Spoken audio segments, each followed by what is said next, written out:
in the quaint village of Elmsworth, nestled between rolling hills and lush forests, stood an old schoolhouse with creaky wooden floors and tall, narrow windows. Inside, a mysterious chalkboard hung on the wall of Mrs. Willow's fifth-grade classroom. It was unlike any other stories whispered that it was enchanted. One crisp autumn morning, as golden leaves danced outside, Mrs. Willow introduced a new student, Oliver, to the class. Shy and curious, Oliver was drawn to the chalkboard, sensing something unusual about it.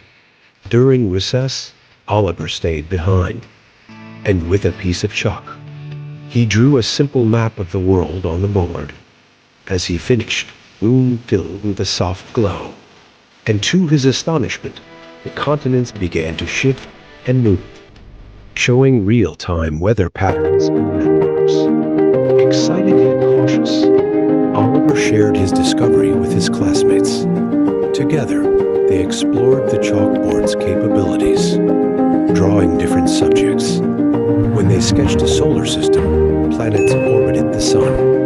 When they wrote math problems, solutions appeared with step-by-step explanations. Word of the magical chalkboard spread, and soon, students were learning in ways they had never imagined.